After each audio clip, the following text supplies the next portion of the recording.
Thank you, Michael. We're having a little technical difficulty here, but I'm delighted to be with you. Shalom to you all. Erev Tov from Washington. Let me first join you in wishing Refuah Shlema to the great Eli Wiesel, and to say that I'm delighted to be speaking to you this evening from Washington. Who can forget their first visit to Israel? I can't. It's almost frightening for me to admit it now. It's about 40 years ago. But I'll never forget that moment, walking down that street and seeing the cab drivers, the policemen directing traffic, the young soldiers, men and women, and thinking they're all part of my people, of our people. Of seeing the signs in Hebrew, listening to the Israeli rock music. What an extraordinary event. There's really been one of the most memorable moments of my entire life. Israel back then was going through a very hard time. We were at war with Egypt, with Jordan. We faced not only a very hostile Arab world, but the Soviet Union and satellite countries whose hostility to Israel almost rivaled those of the Arabs. China was an enemy state. India was a very unfriendly state. And though there were strong connections, spiritual and democratic, with the United States of America, there was, as of yet, no great strategic alliance between the United States and the Jewish state. And yet here is this young country, so full of energy, so full of hope, so full of vitality. It influenced the course of the rest of my life.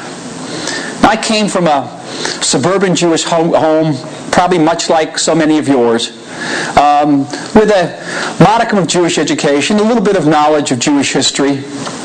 But I was keenly aware growing up, in the aftermath of the Holocaust, of the foundation of Israel, and of the 1967 Six-Day War, I was keenly aware that I was living at a unique moment in Jewish history. That I was living at a time that my grandparents, my great-grandparents, generations of my forebears could scarcely have dreamed about.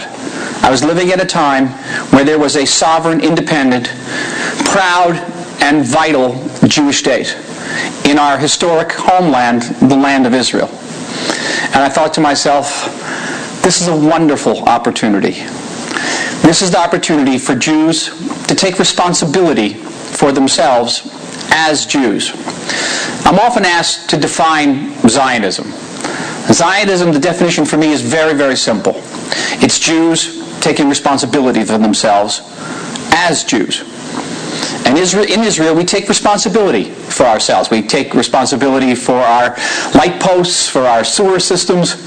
We take responsibility for our setbacks. We take responsibility for our successes. We live up to our responsibilities.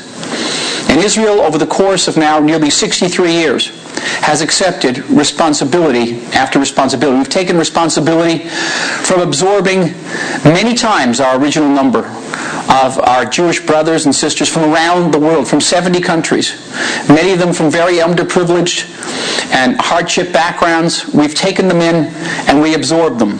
Nearly 1 million Jews from the former Soviet Union, hundreds of thousands of Jews from Ethiopia have come and found a home with us in the land of Israel. It has been one responsibility after another, one challenge after another. And today, looking back, Israel still faces amazing challenges. It faces challenges throughout our region, as you know, just put on the news tonight, from an Iran that has sworn to wipe us off the map, from terrorists that point tens of thousands of missiles at our homes, from an attempt in an international arena to delegitimize us in UN forums, but also on American campuses and in the media. All of these are challenges that are every bit as great, if not greater, than any that Israel has confronted in the past. And yet we stand up to them. We accept responsibility for them. And over the course of our decades of sovereignty, we have seen how accepting that responsibility has yielded just incalculable dividends. Today, Israel has peace with Jordan. Israel, for now more than 30 years, has peace with Egypt. And you should know tonight that Israel regards its peaceful relationship with Egypt as a national strategic priority. The Those former Soviet bloc countries, some of those are our best friends in the world today. And China is a major trading partner of Israel, accounting for 20% of all of our foreign commerce. And India is a great friend. If you come to Washington at Hanukkah time, you can attend the Hanukkah party held for us at the Indian embassy. Who would have thought of that? Who can imagine that? All of that. That day that I took that first step off the plane into the state of Israel. Israel today is a powerhouse of energy, of high-tech creativity, of learning.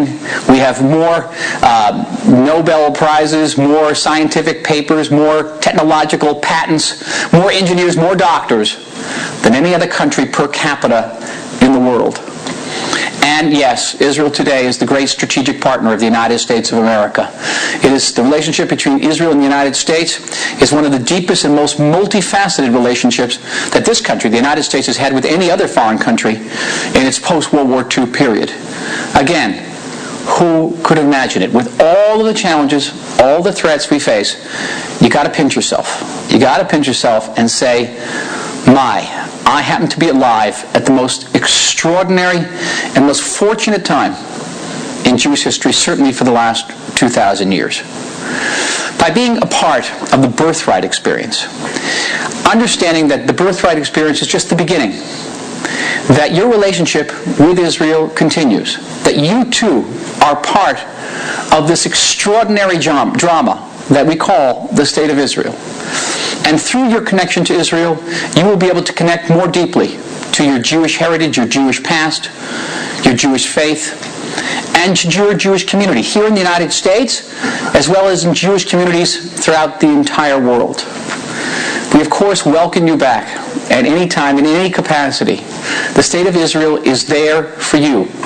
It belongs to you. It belongs to all of us. And with that, I wish you Bruchim Shuvchem. Come back soon. We wish you a warm welcome back to the State of Israel. And again, congratulations on this extraordinary night of this gathering of the Birthright alumni. And know that you have all the blessings and the greetings of the state, the people, and the embassy of Israel in Washington. Shalom and Erev Tov from all of us.